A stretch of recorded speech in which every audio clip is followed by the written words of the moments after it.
आज हम पढ़ेंगे संत काव्यधारा। संत काव्यधारा का हम पहला क्वेश्चन करेंगे। क्वेश्चन नंबर पहला है, संत साधना का साहित्यिक रूप प्रारंभ हुआ। तो संत साधना का साहित्यिक रूप पंढरपुर से प्रारंभ हुआ। ये क्वेश्चन आए हुए हैं, आप देख सकते हैं। और दूसरा क्वेश्चन है हमारा, ज्ञानाश्रय शाखा के प्रमुख कवि हैं। तो ज्ञानाश्रय शाखा के प्रमुख कवि कबीर दास हैं। और अगला क्वेश्चन है हमारा, इनमें से ज्ञानाश्रय शाखा के कवि नहीं हैं। तो ज्ञानाश्रय शाखा के कवि अग्रदास जी नहीं हैं। और अगला क्वेश्चन है हमारा, इनमें ज्ञानाश्रय शाखा के संत कवि नहीं हैं। तो ज्ञानाश्रय शाखा के संत कवि परमानंद दास जी नहीं हैं। और अगला क्वेश्चन है हमारा, ज्ञानाश्रय शाखा के प्रमुख संत कवि का क्या नाम है। तो ज्ञानाश्रय प्रमुख संत कवि का नाम है कबीर दास।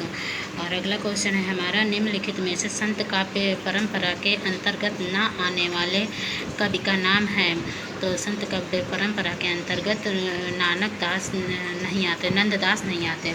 संत परंपरा के कवि नहीं हैं नानक दास जी।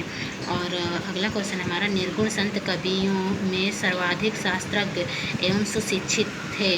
तो ये थे हमारे सुंदरदास जी, जो सबसे अधिक सुशिक्षित कवि थे।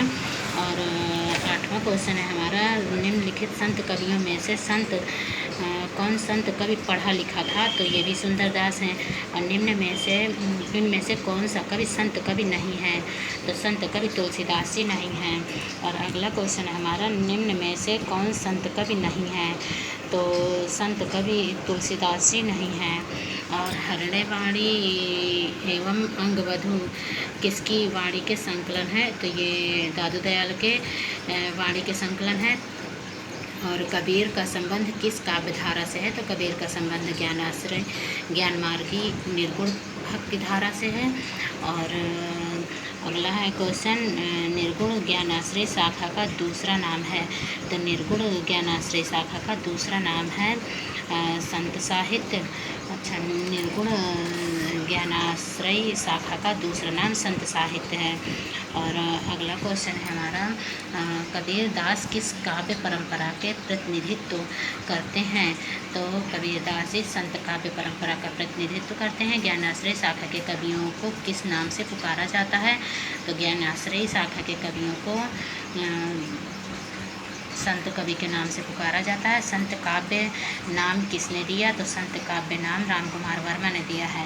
संत काव्य नाम किसने दिया। तो रामकुमार वर्मा ने दिया है। और निम्नलिखित विकल्पों में से जो संत काव्य की विशेषता नहीं है उसे छांटिए। निम्नलिखित विकल्पों में से जो संत काव्य की विशेषता नहीं है उसे छांटिए। तो वो है हमारा सगुण ईश्वर की उपासना।